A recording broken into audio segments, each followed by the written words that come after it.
My heart stopped as I stared at the text message from James. Marian, I want a divorce. The phone trembled in my hand, my vision blurring. 25 years of marriage, reduced to 8 cold words on a screen. I sat at our kitchen table, surrounded by the life we'd built, wedding photos on the wall, handmade ceramic mugs from our trip to New Mexico, the watercolor painting the girls had given us for our 20th anniversary. How could he do this? A text message? After a quarter century together? I took several deep breaths, trying to steady myself. Had there been signs I'd missed? Late nights at the office, distracted conversations, that new cologne he'd started wearing. The pieces were suddenly falling into place, painting a picture I'd refused to see. With shaking legs, I stood and walked to the living room where James sat working on his laptop, just as he did every Tuesday evening. So ordinary. So routine. As if he hadn't just shattered our entire world with one message. What the hell is this, James? My voice sounded strange even to my own ears, tight, strained. He looked up, his face a carefully composed mask.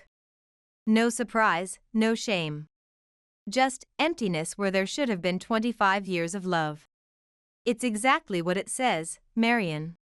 I want a divorce. His voice was calm, matter of fact, as if discussing a minor change in dinner plans. I gripped the back of a chair, steadying myself. Why? After all these years, why now? My voice cracked, betraying the churning emotions I was fighting to control. James sighed, a sound I'd heard countless times before, but now it was weighted with impatience rather than affection. I've been having an affair with Rebecca, my coworker. We're in love, and I want to start a new life with her. The room seemed to tilt around me. Rebecca Crane, the young designer with the sleek blonde hair and confident smile who'd started at James's firm last year. The woman who'd seemed so interested in my stories at the company Christmas party. The woman who'd complimented my earrings while sleeping with my husband. How long? I managed to ask, my throat tight with unshed tears. 6 months. His eyes finally flickered away, a momentary tell. And before you ask, yes, she'll be moving in here soon. I need you to pack your things and leave. The words hit me like physical blows. 6 months of lies.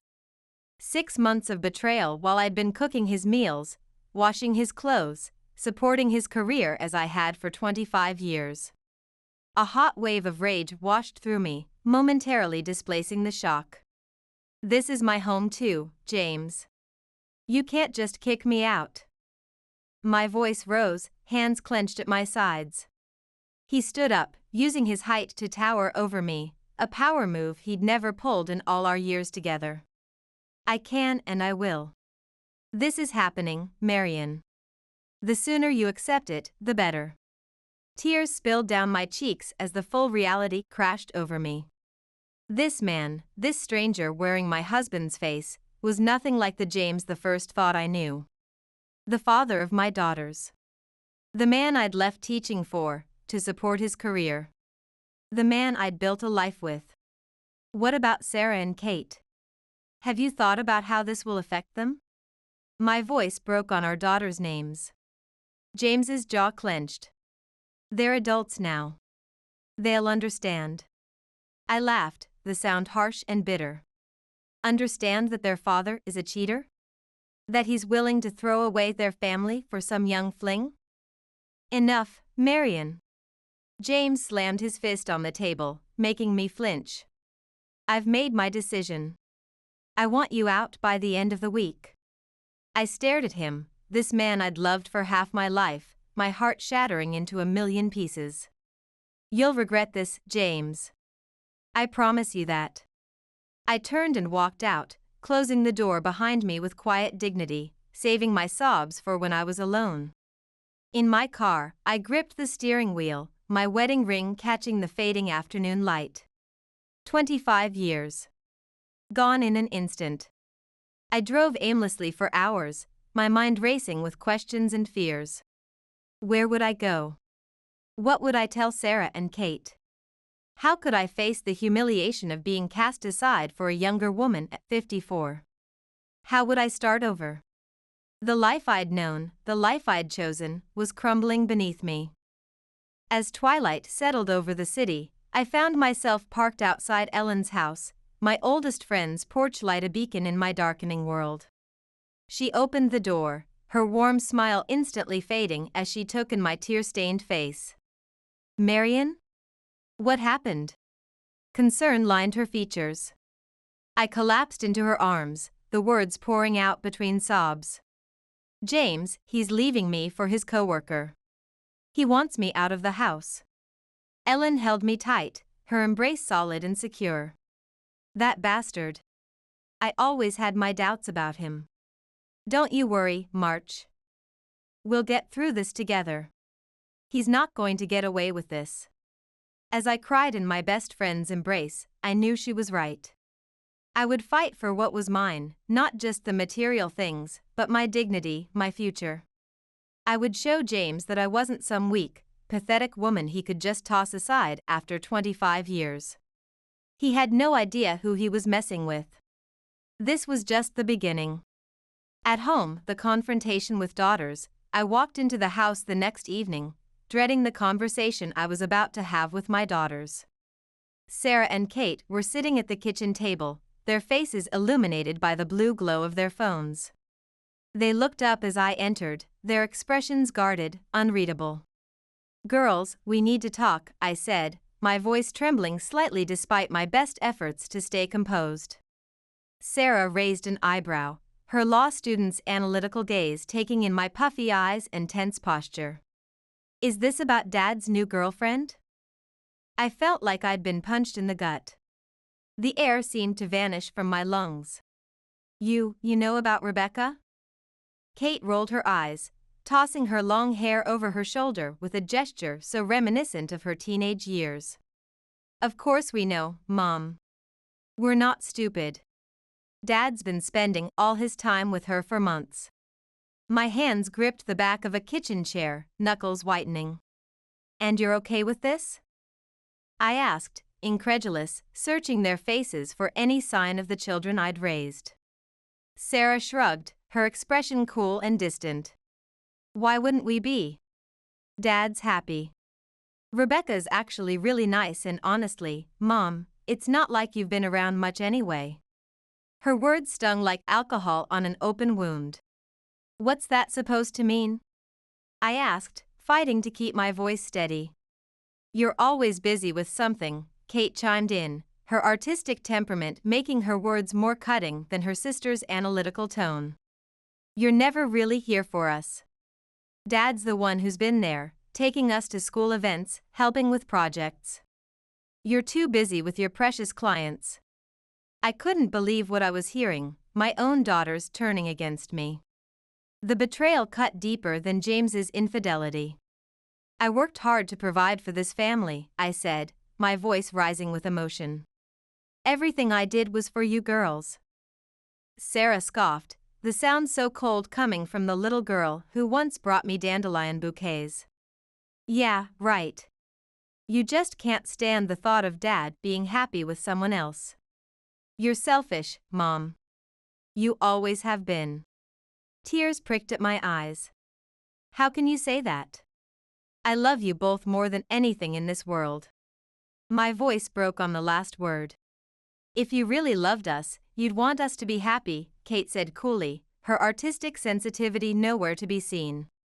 "And we're happy with Dad and Rebecca. We don't need you." I felt like my heart was being ripped out of my chest, my own flesh and blood siding with their cheating father and his mistress. The room seemed to spin around me. "James put you up to this, didn't he?" I said, realization dawning. "He's been poisoning you against me." Sarah stood up, her face tightening with anger. "No one put us up to anything. We're old enough to make our own decisions, and we've decided we want to live with Dad and Rebecca. You're not welcome here anymore." I stumbled back, my vision blurring with tears. "You don't mean that." Kate stood beside her sister, her arms crossed over her chest. We do. Get out, Mom, and don't come back. I fled the house, my heart shattered into a million pieces. I collapsed onto the front lawn, sobbing uncontrollably. How could everything have fallen apart so quickly? My husband, my daughters, my entire life, all gone in the blink of an eye. As I lay there, consumed by grief and betrayal, a small spark of anger began to grow inside me. James had done this. He had turned my own children against me, manipulating them for his own selfish gain. And Rebecca had played along, pretending to be their friend while she tore our family apart. I picked myself up off the ground, wiping away my tears with the back of my hand. I wouldn't let them get away with this. I would fight for what was mine. I would make them pay for what they'd done. With newfound determination, I pulled out my phone and dialed the number of Michael Levin, the best family law attorney in town. Hello, this is Marian Harris, I said, my voice steady and determined. I need your help. My husband has been cheating on me and he's turned my daughters against me. I want to fight for what's rightfully mine after 25 years of marriage. As I hung up the phone, I felt a sense of purpose wash over me. I would come out of this stronger than ever. And James and Rebecca, they would regret the day they ever crossed me. At the attorney's office, I sat in Michael Levin's office, my hands clenched tightly in my lap as he reviewed the documents I'd brought him, bank statements, credit card bills, receipts, all evidence of James's betrayal. The large windows behind Michael framed the city skyline, a view I would have appreciated under any other circumstances. Michael was not what I'd expected. With his silver hair and kind eyes behind wire-rimmed glasses, he looked more like a university professor than a shark of a divorce attorney. But there was a sharpness in his gaze as he studied the papers, a quiet intensity that reassured me. Well, Mrs. Harris, he said, looking up from the papers, it seems your husband has been quite busy. I nodded, my jaw tight with tension. He's been moving money from our joint account for months. I had no idea until I started digging. I'd spent the last week at Ellen's, combing through our finances, piecing together the extent of James's deception. Michael leaned back in his chair, his expression thoughtful. And what do you believe he's been using the money for? I let out a bitter laugh, the sound strange in the elegant office. His affair with Rebecca, of course. Fancy dinners, expensive gifts, weekend getaways to Napa Valley. He's been living it up while I've been working to keep our household running. Michael nodded, his expression grave. I see. And what about your shared assets? Your home? Your investments? I swallowed hard, remembering the conversation I'd overheard between James and Rebecca when I'd gone back to collect some of my clothes. He's planning to use everything we've built together to start a new design firm with her. He wants to leave me with nothing after 25 years. Michael's eyes narrowed slightly, the only visible sign of his reaction. Not on my watch, Mrs. Harris. We'll make sure you get what you're entitled to, every last penny. I felt a surge of gratitude toward this man who seemed to be the only one on my side. Thank you, Michael. I don't know what I'd do without you. He smiled, but there was a determined edge to it. Thank me when we've secured your future. Now, let's talk strategy. For the next hour, we pored over the evidence I'd gathered, building a case against James. Michael was confident we could prove not only his infidelity but also his financial misconduct. He would pay for what he'd done, in more ways than one. Marian, Michael said as our meeting wound down, using my first name for the first time, I want you to know something. What you're going through, it's not your fault. And it doesn't define you. I looked up, surprised by the personal tone. I see this more often than I'd like, he continued. Men who hit their 50s and suddenly decide they need to recapture their youth with someone half their age. It's not about you, it's about their own insecurities. I nodded, a lump forming in my throat. It's just 25 years, Michael. I gave up my teaching career for him. I raised our daughters. I supported his every ambition. And he throws it all away with a text message. Michael's expression softened. And that's exactly why we're going to fight for everything you deserve. You invested in this marriage, and you have every right to claim your share of the returns. As I left the office, I felt a sense of purpose coursing through my veins. I would not let James destroy me. I would fight back with everything I had. My phone buzzed with a text from Ellen. How'd it go with the lawyer? I quickly typed out a response, better than I could have hoped. We're going to make James regret the day he ever met Rebecca. Her reply was immediate, that's my girl. I'm so proud of you, March. You're a fighter. I smiled, feeling a rush of affection for my best friend. She had been my rock through all of this, never wavering in her support. I don't know how I would have survived without her. As I climbed into my car, I caught a glimpse of myself in the rearview mirror. My eyes were red and puffy from crying, my skin pale and drawn, but there was a fire in my gaze that hadn't been there before, a determination to see this through no matter what. I thought of Sarah and Kate, my precious girls, who had been so easily swayed by their father's lies. I would show them the truth. I would make them see the kind of man he really was. And Rebecca, that calculating woman who thought she could waltz into my life and steal my husband, my family, my everything? Well, she had another thing coming. I would expose her for the homewrecker she was. As I pulled out of the parking lot, I felt a sense of calm wash over me. I had a long road ahead, but I was ready for the fight. James and Rebecca had no idea who they were dealing with. I was Marion Harris, and I would not be broken. At the attorney's office gathering evidence, I sat across from Michael, my heart pounding, as he slid a folder across his polished mahogany desk. The afternoon sun streamed through the window blinds, casting rhythmic shadows across his serious face. We've got him, Marion, he said, a triumphant gleam in his experienced eyes. The evidence of James's infidelity and financial misconduct is irrefutable. With trembling hands, I opened the folder, my eyes widening as I took in the contents. Photos of James and Rebecca in intimate embraces outside a hotel in Carmel, receipts for lavish gifts and weekend getaways, bank statements showing large transfers from our joint account to Rebecca's personal one. It was all there, laid out in black and white, the systematic betrayal of our 25-year marriage. He can't wriggle out of this, Michael said, leaning back in his chair. We have him dead to rights. I felt a surge of relief, followed quickly by a twist of anger as I studied the hotel receipts. The Cypress Inn? We stayed there for our 20th anniversary. The memory of walking hand in hand along Carmel Beach with James felt like it belonged to another lifetime now. Michael nodded, his expression serious. He will pay, Marion. I promise you that. Just then, my phone buzzed with an incoming call. I glanced at the screen, my stomach dropping as I saw Ellen's name. I'm sorry, I have to take this, I said, stepping out of the office into the quiet hallway. Mar, have you seen what's happening on Facebook?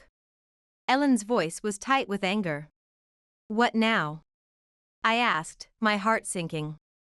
James has been spreading lies about you, saying you were the one who cheated, that you've been neglecting the girls for years, that you're emotionally unstable. It's all over social media. Some of the parents from the girls' high school are sharing it. I felt like I'd been punched in the gut, leaning against the wall for support. That bastard.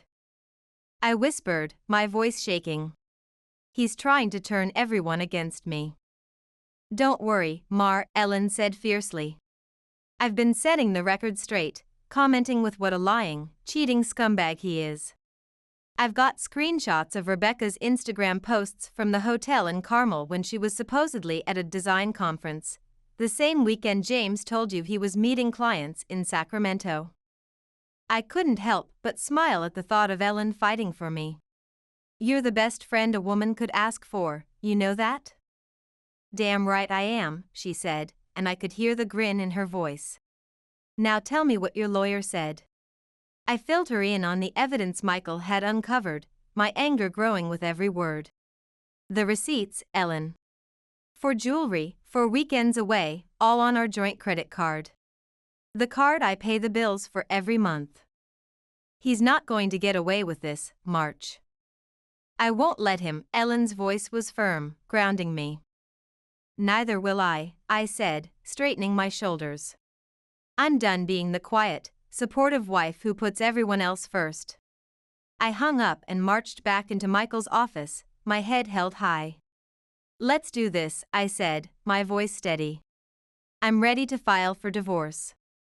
Michael smiled, a glint of admiration in his eye. I'll have the papers drawn up immediately. James won't know what hit him. As I left the office, I couldn't help but feel a sense of anticipation beneath my anger. The road ahead wouldn't be easy, but for the first time in weeks, I felt like I was taking control of my life again. I drove to Ellen's house, my mind racing with plans and strategies. She opened the door before I even had a chance to knock, pulling me into a tight hug. We're going to make him pay, Mar, she said, her voice muffled against my shoulder. For everything he's done to you. I hugged her back, feeling a rush of gratitude for this amazing woman who had stood by me through thick and thin since our days teaching together at Lincoln High. I couldn't do this without you, Ellen. You know that, right? She pulled back, her eyes shining with unshed tears. That's what best friends are for, babe. Now let's get to work. We've got a lying, cheating bastard to take down. As we sat at her kitchen table, poring over the evidence and plotting our next moves, I felt a strange sense of calm wash over me. I had the truth, I had the law, and I had my best friend by my side. James didn't stand a chance. The confrontation, I stormed into the house, the divorce papers clutched tightly in my hand. The familiar scent of home, my lavender sachets in the linen closet, the lemon oil I used on the hardwood floors, felt suddenly foreign. This was no longer my sanctuary, but a battleground. James was sitting on the couch, his arm draped casually around Rebecca's shoulders. They both looked up as I entered, their expressions a mix of surprise and annoyance. Rebecca was younger than I'd remembered, her blonde hair sleek and perfect, her designer outfit probably purchased with my husband's money, our money. What are you doing here, Marion? James asked, standing up. I thought I made it clear you weren't welcome anymore. His voice was cold, authoritative, the voice he used with difficult clients, never with me. Until now. I threw the papers at his feet, my eyes blazing with the fury I'd been containing for weeks. I'm here to serve you with divorce papers, you lying, cheating bastard. Rebecca's eyes widened, her face paling beneath her perfect makeup. Divorce papers? James, what's going on? I laughed, the sound harsh and bitter in the living room where we'd once celebrated birthdays, Christmases, family movie nights. Oh, he hasn't told you? Your precious James has been siphoning money from our joint account to fund your little love nest, and that's just the tip of the iceberg. James's face twisted with anger, the mask of calm superiority slipping. You have no proof of that. It's just your word against mine. I smiled, a cold, triumphant expression that felt foreign on my face. Actually, I have plenty of proof. Bank statements, credit card receipts, photos of you two together at the Cypress Inn in Carmel, when you told me you were meeting clients in Sacramento. My lawyer has it all. Sarah and Kate chose that moment to walk in, their faces confused and wary. Mom, what's going on? Kate asked, her artistic sensitivity making her more perceptive to the tension in the room. I turned to them, my heart breaking at the sight of their innocent faces, so like mine and James's. The perfect blend of us, now caught in the crossfire of our broken marriage. Your father has been lying to us, girls. He's been cheating on me with Rebecca, and stealing money from our family to do it. Sarah's face hardened, her law student's mind already seeking evidence, facts. That's not true. Dad would never do that. I shook my head, my eyes filling with tears. I'm sorry, honey, but it is true. I have proof. He's been manipulating you, turning you against me. James stepped forward, his face a mask of fury. Don't listen to her, girls. She's just trying to turn you against me. She's the one who's been neglecting this family, not me. I laughed again, the sound harsh and bitter. Neglecting? I've been working to keep this household running while you've been off playing house with your girlfriend. Rebecca stood up, her face flushed with anger. Don't talk to him like that. James loves me, and he loves these girls. You're just a bitter, jealous woman who can't stand to see him happy. I turned on her, my eyes flashing. You keep quiet, you homewrecker. You think you can just waltz in here and steal my husband, my family? Well, think again. I'm not going down without a fight. James stepped between us, his face twisted in a sneer I'd never seen before. You're pathetic, Marion. You really think you can win against me? I've got the girls on my side, and I've got Rebecca. What do you have? Nothing. I smiled, a cold, dangerous expression. I have the law on my side, James, and I have the truth. You can try to manipulate and lie your way out of this, but in the end, the truth will come out, and you'll be left with nothing. I turned to my daughters, my heart breaking at the confusion and hurt on their faces. Sarah stood tall, her analytical mind working behind her eyes, while Kate's emotions played across her face like clouds on a windy day. I love you both more than anything in this world, I said softly. And I know this is hard to hear, but your father is not the man you think he is. He's a liar and a cheat, and he doesn't deserve your loyalty. Sarah's face crumpled, tears spilling down her cheeks. I don't know what to believe anymore. I reached out, pulling her into a hug, breathing in the familiar scent of her shampoo. Believe in yourself, honey. Believe in what you know is right, and know that I will always, always be here for you, no matter what. Kate stepped forward, her face set in determination, her artistic temperament making her more intuitive, quicker to see through deception. I believe you, Mom. I'm sorry I ever doubted you. I hugged her tight, my heart swelling with love and pride. It's okay, baby. We're going to get through this together. I turned back to James and Rebecca, my eyes hard and unyielding. I'm filing for divorce, James, and I'm going to make sure you pay for what you've done. You picked the wrong woman to mess with. With that, I turned and walked out, my head held high. I could feel my daughter's eyes on my back, and for the first time since this nightmare began, I felt a glimmer of hope. The battle had just begun, but I was ready for the fight. James and Rebecca had no idea what they were up against. At the courthouse, I sat in the courtroom, my heart pounding against my ribs, as Michael presented our case to the judge. The polished wood paneling and formal atmosphere felt both intimidating and strangely reassuring, a place where rules mattered, where evidence counted more than lies. James sat on the other side of the room, his face a mask of arrogance and disdain behind his expensive suit.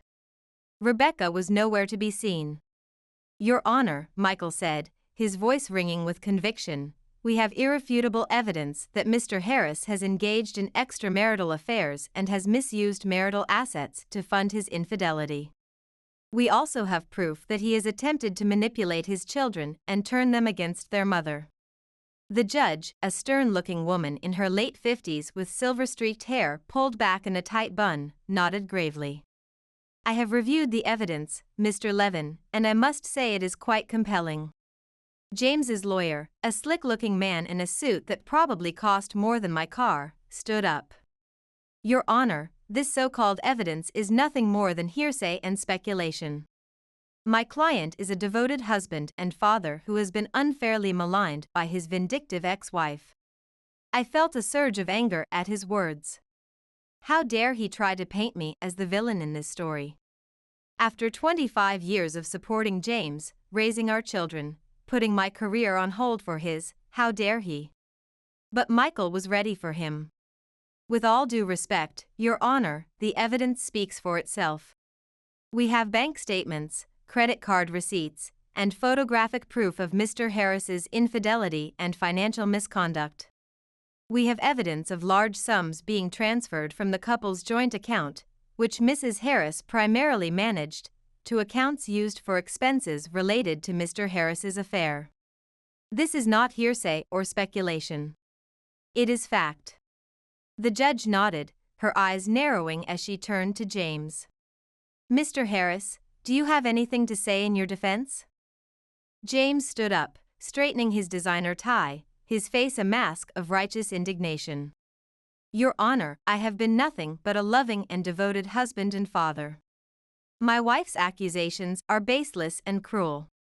She is simply trying to punish me for finding happiness with another woman. I couldn't hold back a bitter laugh, the sound escaping before I could stop it. Happiness? Is that what you call it, James? Betraying your family, stealing from our children's future to fund your affair? The judge banged her gavel, her face stern. Order in the court. Mrs. Harris, please control yourself. I nodded, chastened but unrepentant. I apologize, Your Honor. The judge studied James for a long moment, her experienced eyes seeing through his practiced charm. Mr. Harris, I have heard enough. The evidence against you is overwhelming. I am granting Mrs. Harris's petition for divorce, and I am awarding her a substantial portion of your shared assets as compensation for your infidelity and financial misconduct. James's face went white with shock, the mask of confidence crumbling. Your Honor, you can't do this. I'll be ruined. The judge fixed him with a steely glare. You should have thought of that before you chose to betray your family, Mr. Harris. Actions have consequences.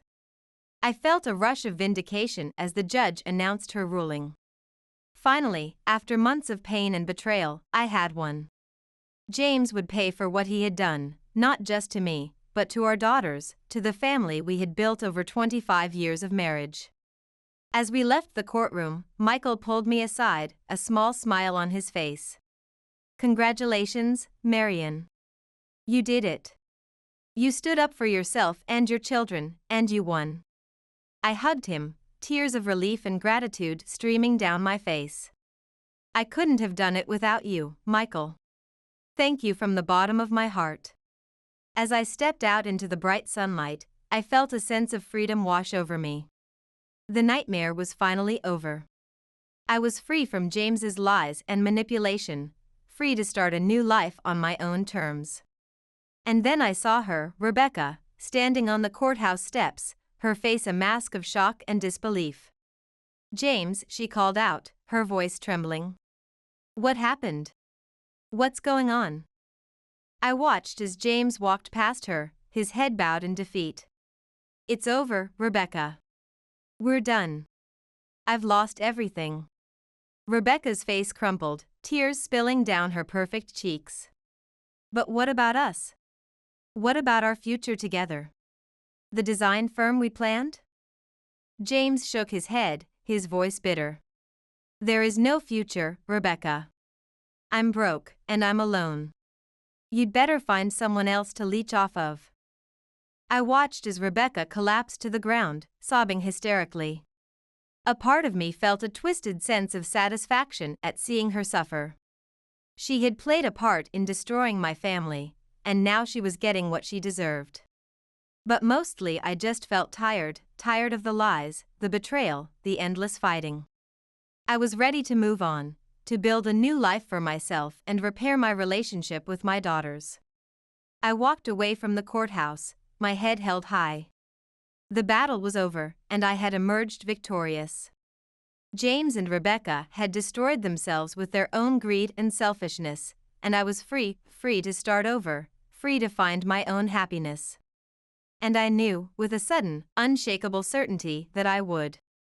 I was a survivor, a fighter, and nothing could stop me now. 1 year later, I sat in my new apartment, surrounded by boxes and the remnants of my old life. Sunlight streamed through the large windows, illuminating the half-unpacked living room. It had been a year since the divorce, and I was finally starting to feel like myself again. The modest two-bedroom apartment in a quiet neighborhood was nothing like the spacious suburban home I'd shared with James, but it was mine. Every decision, from the soft blue paint on the walls to the arrangement of furniture, had been made by me alone. There was something empowering about that. I had a new home, a growing interior design business that built on skills I'd used for years but never professionally pursued, and a sense of peace that I hadn't known in the final years of my marriage. But there was still one loose end that needed tying up: Sarah and Kate. They had been distant since the divorce, struggling to come to terms with their father's betrayal and their own role in our family's breakdown. I had given them space, knowing they needed time to heal and find their own way. But now, as they prepared to head off for their next academic year, Sarah to her second year of law school, Kate to her sophomore year of college, I knew it was time to reach out. I picked up the phone, my heart pounding as I dialed Kate's number. She answered on the third ring, her voice hesitant. "Mom? Is everything okay?" I took a deep breath, trying to steady my nerves. "Everything's fine, sweetheart. I just wanted to talk to you and your sister. Do you think you could both come over to the new place?" There was a long pause, and for a moment I thought she might refuse. Then, softly, "Okay, we'll be there in an hour." I busied myself tidying up the apartment, arranging a plate of the girls' favorite cookies, trying to calm the butterflies in my stomach. When the doorbell rang, I jumped, my heart racing.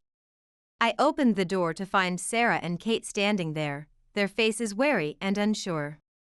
"Come in, girls," I said, stepping aside to let them enter. They looked around curiously at my new space, taking in the half-unpacked boxes, the beginnings of a home office where I worked on my design projects, the framed photos of them that had already found their place on the walls. We sat down in the living room, an awkward silence settling over us. Finally, Sarah spoke up, her voice trembling. "Mom, we're sorry for everything." I felt tears prick at the back of my eyes. "I know, baby. I'm sorry too. I should have been there for you, should have fought harder to protect you from your father's manipulations." Kate shook her head, her artistic sensitivity showing in her expressive eyes. "It's not your fault, Mom. We were the ones who believed him, who turned against you. We were so stupid." I reached out, taking their hands in mine. "You weren't stupid, Kate. You were manipulated by a man who was supposed to love and protect you. That's on him, not you." Sarah's face crumpled, tears spilling down her cheeks. "But we're paying the price now. Dad's business with Rebecca failed, and he can't afford to help with our tuition anymore. He's barely answering our calls." I squeezed her hand, my heart breaking for my girls. "I know, honey, but we'll figure it out together. I've been putting money aside from my design business, and we'll look into scholarships, grants, whatever it takes. You're not alone in this." Kate looked up at me, her eyes filled with a mixture of hope and disbelief. "You'd do that for us? After everything we put you through?" I smiled, pulling them both into a tight hug. "Of course I would. You're my daughters, and I love you more than anything in this world. No matter what happens, I will always be here for you."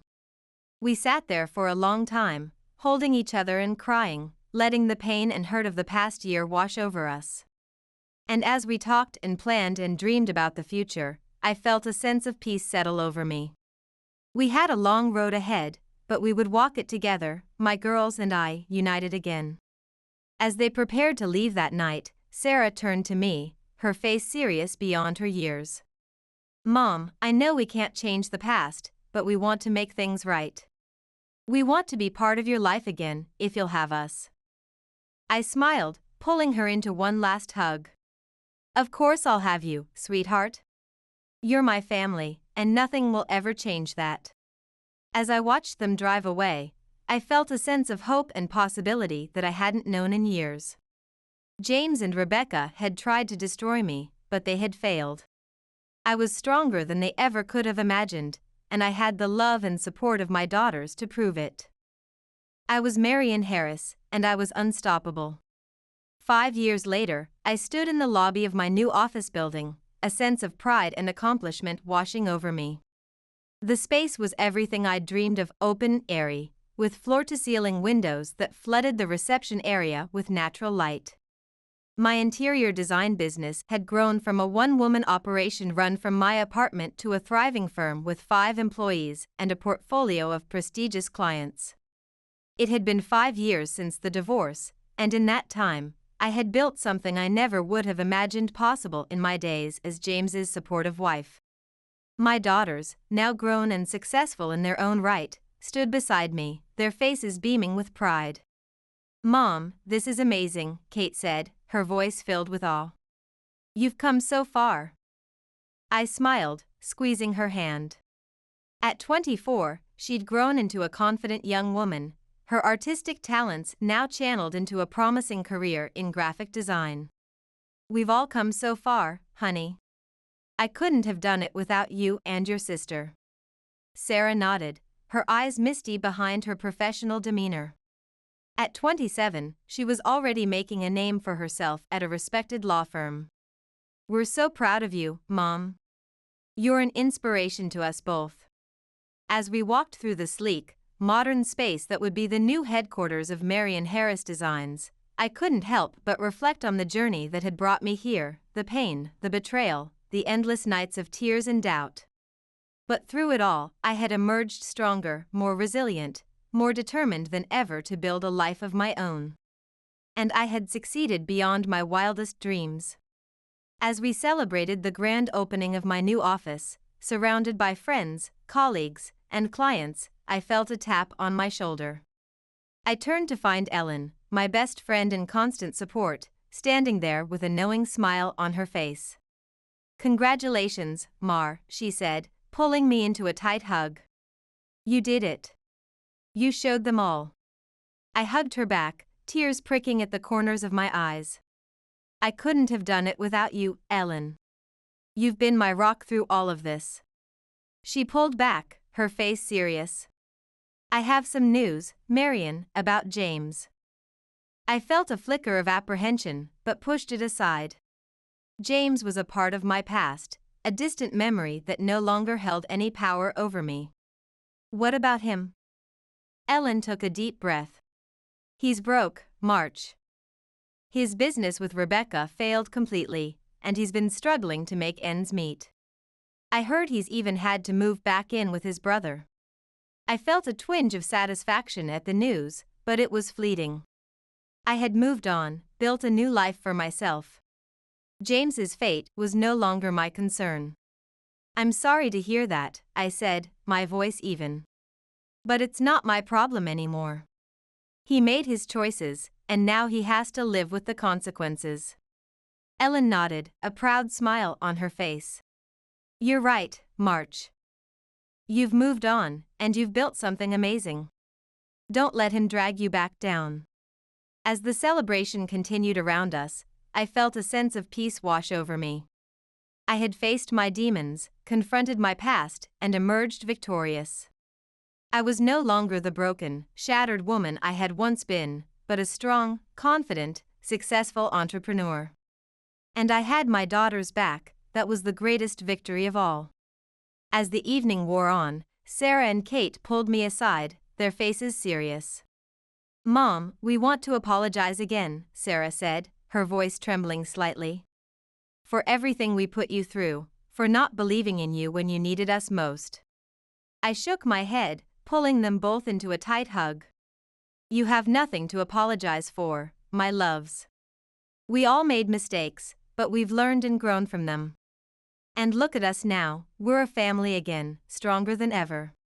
Kate nodded, her eyes shining with tears. "We love you, Mom, more than anything in this world." I held them close, my heart full to bursting. "I love you too, my darlings. Always and forever." As I looked out over the city skyline, the twinkling lights of the buildings below, I felt a sense of peace and contentment that I had never known before. I had weathered the storm, pushed through the darkness, and emerged into the light. I was Marian Harris, 59 years old, mother, entrepreneur, survivor. A woman who had lost everything and built it all back up again. And I knew with a sudden, unshakable certainty that the best was yet to come. Return what isn't yours, Helen. My stepmother, Judith, screamed, her voice echoing through the grand ballroom. You stole my daughter's birthright. The crystal chandelier lights seemed to dim as every face in the room turned to stare at me. My heart pounded against my ribs as I stood frozen, champagne glass nearly slipping from my trembling fingers. My name is Helen Carter, and I'm a 52-year-old pianist and music educator who never expected to be running my father's manufacturing company.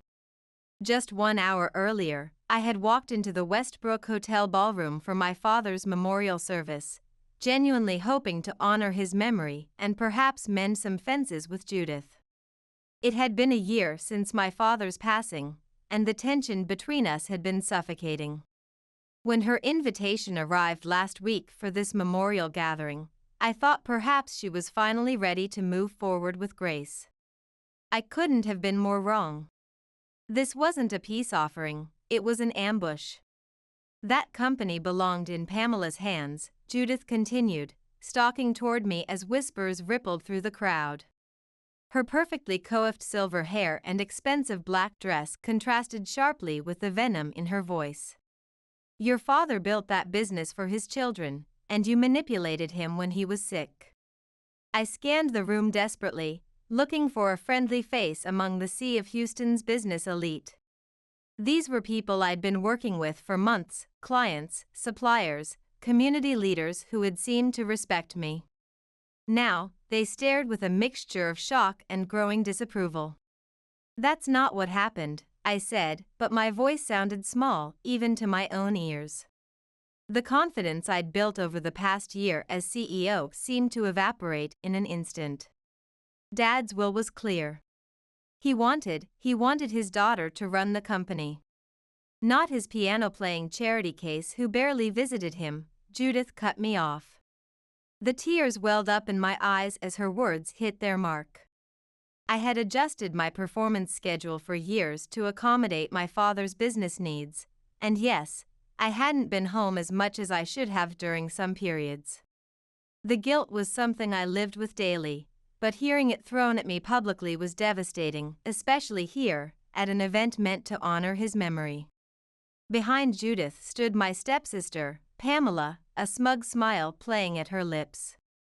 At 45, she'd never shown any interest in the business while Dad was alive, but now she nodded along to every word her mother spoke. Her designer outfit and carefully applied makeup couldn't mask the gleam of satisfaction in her eyes. She's right, someone murmured from a nearby table. I always thought it was strange how she suddenly appeared when Thomas got sick, another voice added. The room seemed to close in around me as more voices joined the chorus. Someone actually booed. Within minutes, the whispers had become a wave of open hostility. I think you should leave, Judith said, her voice now calm with the confidence of someone who knew she'd won. Nobody wants a thief at this celebration of Thomas's life. As I walked toward the exit, legs trembling beneath me, one thought crystallized in my mind. I would not let this stand, not tonight, not ever. I had spent more than half my life honoring both my musical gifts and my father's business acumen. At 52, I was not about to be chased away by lies. In the parking lot, I made it to my car before the tears finally came. Sitting in the dark parking lot, I clutched the steering wheel as sobs racked my body. The humiliation burned through me like acid. These weren't just random people, they were Houston's business community, people whose respect I'd worked tirelessly to earn over the past year. My father, Thomas Carter, had built Carter Manufacturing from nothing over 40 years. He'd married Judith when I was 36, bringing her and 32-year-old Pamela into our lives 8 years after my mother's death. While Dad was alive, Judith had played the role of supportive wife, but everything changed after he was diagnosed with cancer 3 years ago. I remember sitting beside his hospital bed as he held my hand. His once robust frame was now thin, but his eyes still held that sharp intelligence I'd always admired. "Helen," he said, his voice weak but determined, "you have a mind for business that Pamela doesn't. She's smart, but she doesn't care about Carter manufacturing. You do. I've seen how you analyze everything, how you understand what makes things work." He squeezed my hand then, his grip still surprisingly strong. "I'm leaving the company to you, and I need you to promise you'll take care of it." I had scaled back my concert schedule and adjusted my music school commitments to honor that promise. At first, when the will was read, Judith and Pamela had seemed to accept his decision, but within weeks, the undermining began, subtle at first, then increasingly overt. Tonight was just the public culmination of a year-long campaign to discredit me. As I wiped my tears, my phone buzzed with a text from Bernard Wesley, my father's longtime attorney and the executor of his will. At 65, he'd been Dad's friend since college. "Just heard what happened. Are you okay? Call me." I dialed immediately, my voice still shaky as I recounted the evening's events. "This is unacceptable," Bernard said, his familiar baritone filled with indignation. "Judith knows perfectly well that your father was of sound mind when he made that will. We have video of him explaining his decisions. She's contested the will 3 times and lost every appeal." "They all believe her, Bernard," I whispered, staring out at the dark parking lot. My reflection in the rearview mirror showed mascara tracks on my cheeks.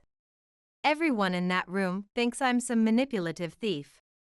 There was a pause, and then Bernard asked the question that would change everything. "Do you have your father's house keys with you?" "Yes, I do," I replied, confused by the sudden shift. "Good. Meet me there in 30 minutes. If Judith wants to make this public, then let's give the public the full story. Every document, every court filing, every piece of evidence your father left to protect you from exactly this scenario. We'll work from his study." For the first time since fleeing the ballroom, I felt something beyond humiliation, a spark of determination igniting in my chest. At 52, I had weathered enough storms to know when to fight back. "I'll be there in 20, I said, starting the engine. At Thomas's house, my father's house was dark when I pulled into the driveway, but the porch light came on automatically as I approached. This Spanish-style home in River Oaks had been his pride and joy. I let myself in, the familiar scent of leather-bound books and Dad's favorite sandalwood bringing a fresh wave of grief. I hadn't been here in weeks, preferring to keep my distance from the memories. Bernard's sedan pulled up shortly after, and I watched from the window as he gathered several leather briefcases from his trunk. Despite the late hour, he wore a perfectly pressed suit, his silver hair neatly combed. "I've been organizing these since your father passed," he explained once inside, gesturing to the study where he began laying out neatly labeled documents on the large mahogany desk. Thomas's presence was palpable here, his reading glasses still rested on a stack of business journals, and a half-played chess game sat in the corner.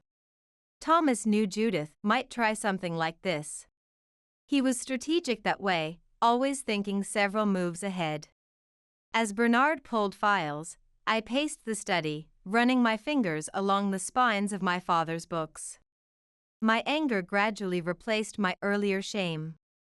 I don't understand why she'd do this publicly. She's already contested the will and lost. What does she hope to gain? Bernard looked up, his gray eyes serious behind rimless glasses. Control. Judith has always been about appearances and social standing. If she can't get the company legally, she'll try to make your position untenable by turning the business community against you.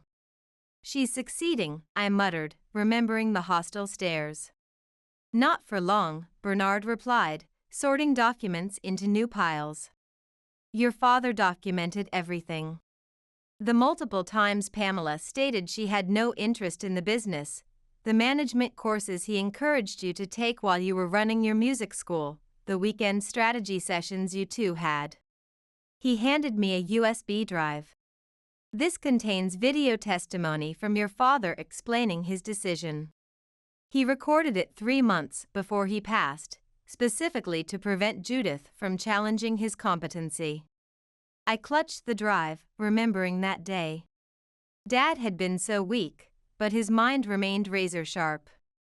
While I'd known about this recording, I hadn't had the heart to watch it since his death. There's more, Bernard continued, his energy belying his 65 years. Financial records showing how you've grown the company by 22% since taking over, employee testimonials about how you prevented layoffs when the Anderson contract fell through, the board meeting minutes where you proposed giving Pamela a director position which she declined because it involved too much boring paperwork. I walked to the grand piano in the corner of the study, the instrument Dad had insisted on keeping here so I could play whenever I visited. I ran my fingers lightly over the keys, not pressing hard enough to make a sound. The smooth ivory against my fingertips centered me, as it always had during difficult times. A plan began forming in my mind. Bernard, is that color printer of yours still lightning fast? He smiled, understanding dawning on his face. Indeed, it is. And I have plenty of binders. For the next 3 days, we worked tirelessly, organizing irrefutable documentation that told the true story of Carter Manufacturing's succession. Bernard printed copies of court decisions, financial statements, and employee letters. I organized them into presentation binders, one for each table at the memorial's second-day gathering planned for the weekend. As we worked, Bernard made calls to 3 of his associates who agreed to meet us at the hotel. These respected attorneys would lend additional credibility to our presentation. This isn't just about clearing your name, Bernard said as we finished on the 3rd night. This is about securing your position permanently. After this, Judith won't be able to undermine you again. I closed the last binder and placed it carefully on top of the stack. You know, I said, gazing at my father's portrait on the wall, Dad always told me that in business you don't just defend yourself when attacked. You respond with such overwhelming evidence that your opponent regrets ever questioning you in the first place. Bernard smiled. He would be proud of you tonight. I took a deep breath, feeling both my identities, the musician and the businesswoman, aligning with perfect harmony. Let's finish this. The confrontation, the drive back to the Westbrook Hotel was silent, my nervous energy filling the car as Bernard navigated through downtown Houston's Saturday night traffic. 3 days had passed since the initial confrontation, and tonight was the smaller, more intimate gathering to conclude the memorial events. The binders sat in the back seat, each one containing what felt like my entire life, my father's wishes, my hard work, my legitimacy. Remember, Bernard said as we pulled up to the valet stand, you're not just Thomas Carter's daughter tonight. You're the CEO of Carter Manufacturing. We unloaded the car, Bernard's 3 colleagues joining us at the entrance. The 4 attorneys in their impeccable suits created a powerful visual, like a legal fortress around me. The same doorman who had watched me flee in tears days ago now stepped aside with wide eyes. My heart hammered as we approached the ballroom doors, but at 52, I'd learned that sometimes the only way forward was through the fire. Inside, the gathering appeared more subdued than the previous event. About 50 people, closer friends, key business associates, and family mingled around elegantly set tables. Crystal glasses clinked, expensive perfume hung in the air, and a string quartet played a familiar waltz. The moment I stepped through the doorway, however, a hush fell over the nearest tables. The silence spread like a wave as heads turned and conversations died. Judith stood near a display of my father's photographs, champagne flute in hand, looking triumphant in an elegant black dress. When she spotted me, her smile vanished. Pamela, beside her, grabbed her mother's arm, whispering urgently. "Ladies and gentlemen," Bernard announced, his authoritative voice carrying across the room, "please excuse the interruption. My name is Bernard Wesley, longtime counsel to Thomas Carter and executor of his estate. I believe there has been some misunderstanding about Carter Manufacturing that needs clarification." The quartet stopped playing. Every eye in the room fixed on us. Earlier this week, serious accusations were made against Helen Carter, the rightful CEO of Carter Manufacturing, Bernard continued. As officers of the court, my colleagues and I are here to present the legal and factual record. My legs trembled slightly as we moved forward. The attorneys began distributing binders to each table, while I walked directly to the small stage where the quartet sat. One of the musicians handed me the microphone. 3 days ago, I was accused of stealing my father's company, I began, my voice steadier than I expected. I was called a thief and a manipulator. I was booed and humiliated in front of all of you. I paused, scanning the room. Some guests looked down, unable to meet my gaze. Others appeared confused, opening the binders with furrowed brows. My stepmother, Judith Carter, orchestrated that scene. What she didn't tell you is that she has contested my father's will 3 times in court. I nodded to Bernard, who projected the court documents onto the large screen behind me. She lost each time because my father's wishes were explicit and legally binding. Judith started moving toward me, but 2 of Bernard's colleagues stepped smoothly into her path. "Before you hear from me," I continued, "I'd like you to hear from my father." Bernard connected the USB drive to the sound system.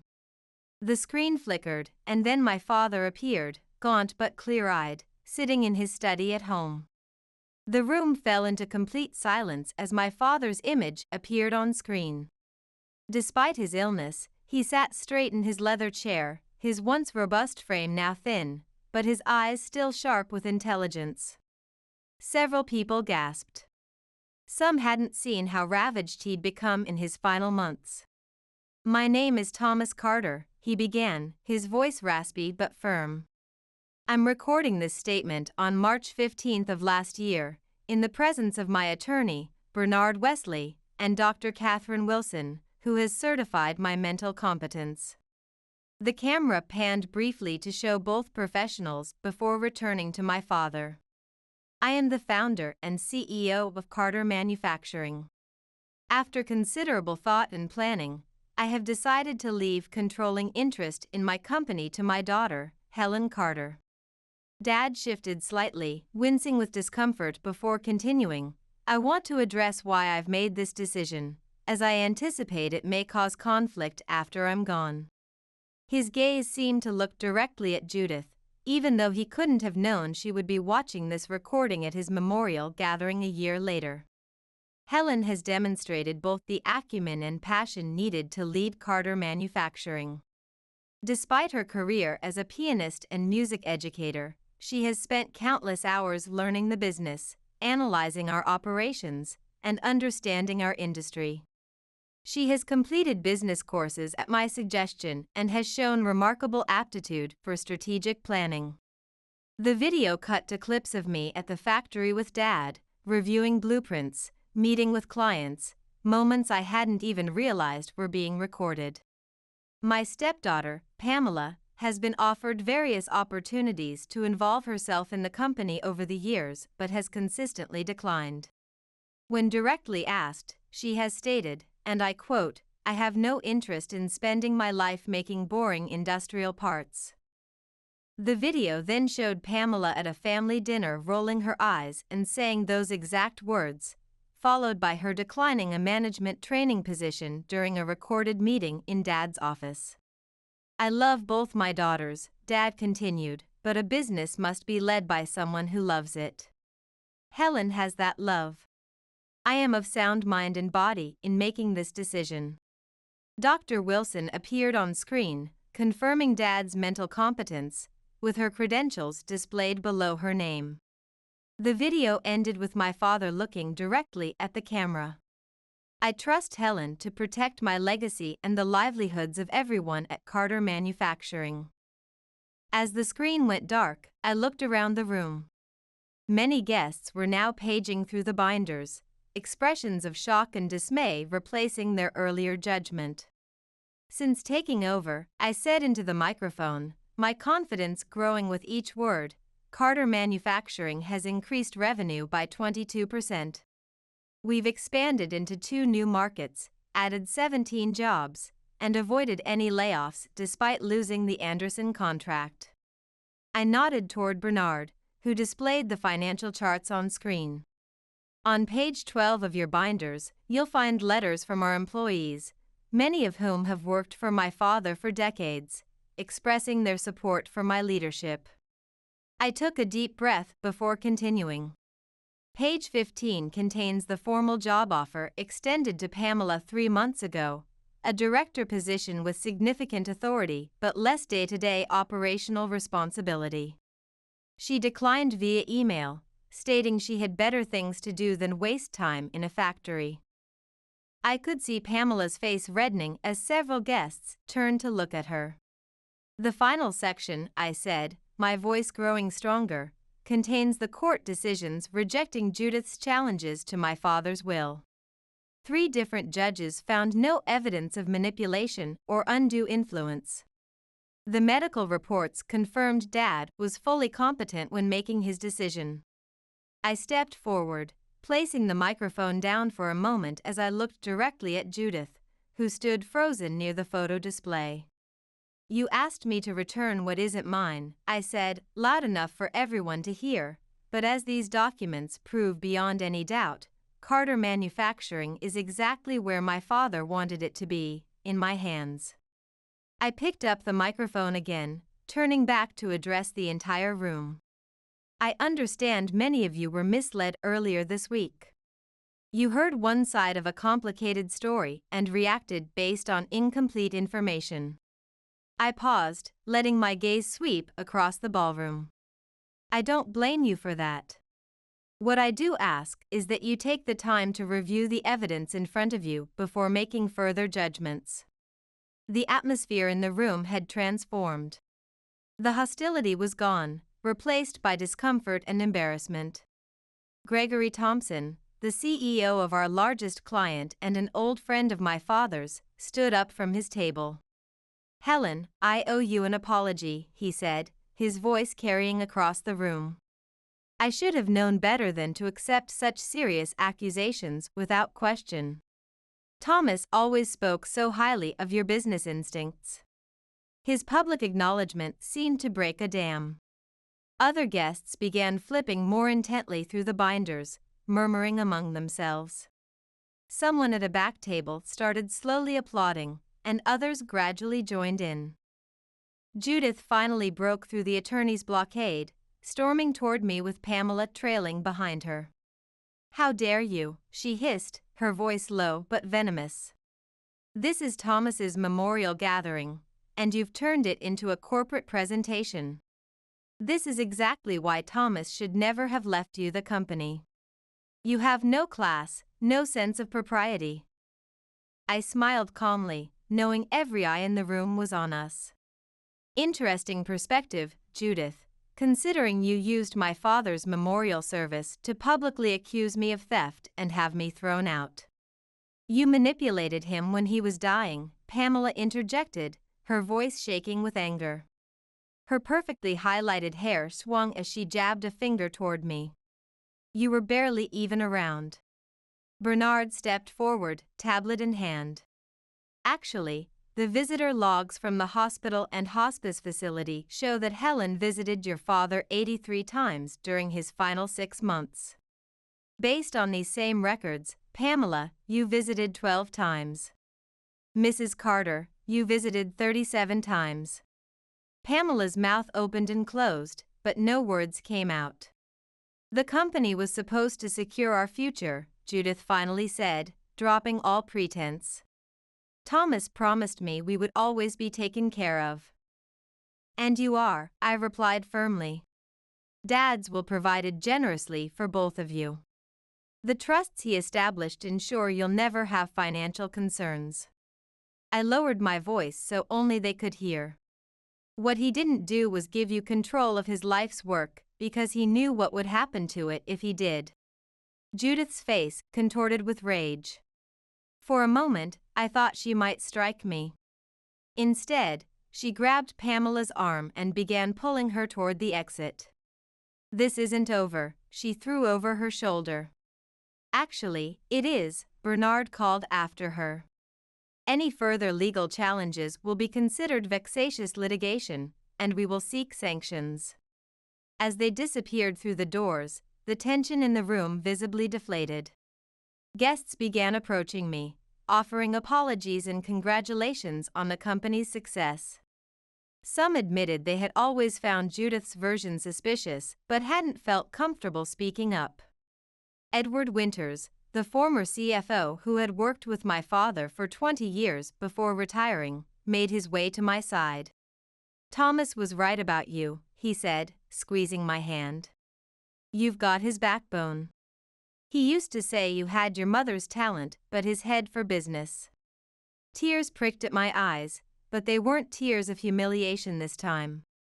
Thank you, Edward. That means everything to me.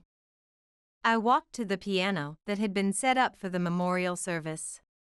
Without announcement, I sat down and began to play my father's favorite Chopin nocturne. The room gradually fell silent as the music filled the space. This was my tribute to him, not just protecting his business legacy, but honoring his appreciation for music, for beauty alongside practicality.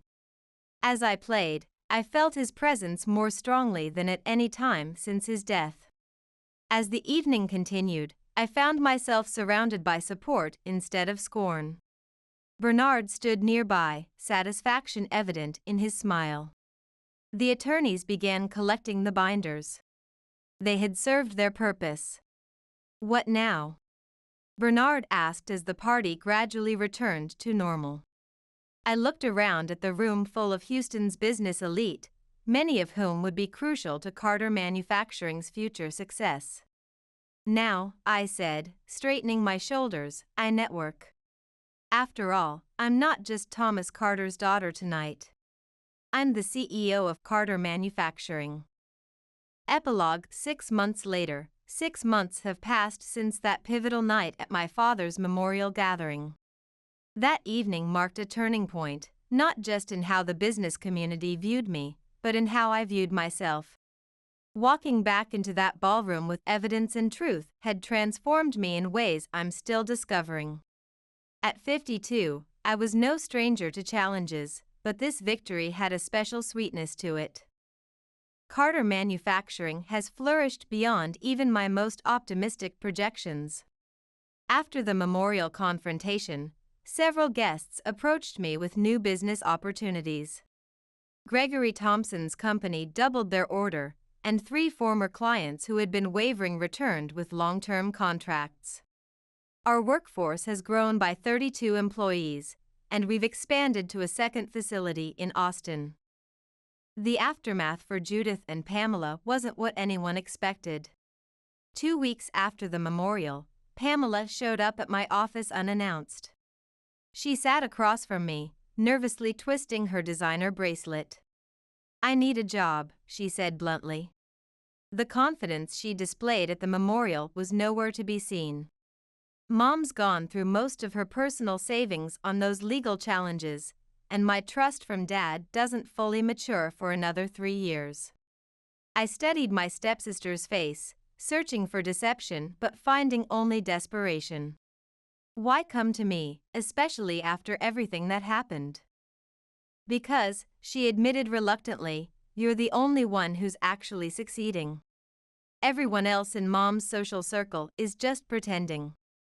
There was a new humility in her voice I'd never heard before. Against Bernard's advice, I offered Pamela an entry-level position in our marketing department. To my surprise, she accepted, and even more surprisingly, she's shown genuine aptitude for the work. We're not friends, and perhaps we never will be, but there's a growing professional respect between us. At 45, she's finally discovering her own capabilities beyond her mother's influence. Judith, on the other hand, left Houston shortly after the memorial. She moved to Phoenix, where she's reportedly pursuing a new wealthy widower. Our paths haven't crossed since, and I doubt they will anytime soon. My personal life has undergone equally significant transformations. For decades, music had been my identity, the piano my constant companion through my mother's early death, through the awkward blending of families when Dad married Judith, through the demanding schedule of conservatory and teaching. When Dad got sick and I stepped away from my regular performance schedule, I thought I was just taking a temporary break, but running Carter Manufacturing has awakened something unexpected in me, the challenge of leadership, the satisfaction of creating jobs and solving problems. These things fulfill me in ways I never anticipated at this stage of my life. I still play piano, usually late at night when the day's work is done, but my relationship with music has evolved into something more personal and less performative. Last month, I did something Dad would have loved. I established the Thomas Carter Foundation, dedicated to bringing music education to underprivileged schools across Texas. The foundation also provides business mentorship to young entrepreneurs, combining both sides of my life into something meaningful. At our launch event, I performed publicly for the first time since taking over the company, playing my father's favorite Chopin nocturne on a grand piano we'd brought into the factory. As I played among the machines my father had built, surrounded by the employees whose livelihoods he had secured and I now protected, I felt his presence more strongly than I had since his death. I realized that inheritance isn't just about assets and ownership. It's about carrying forward the best parts of those we've lost while adding our own unique contributions. The business community that once booed me now points to Carter Manufacturing as a model of innovation and ethical leadership. The company thrives, Pamela is finding her way, and I've discovered a new harmony between the artist I was and the businesswoman I've become. At 52, I've found that life can still surprise you with new chapters when you least expect them.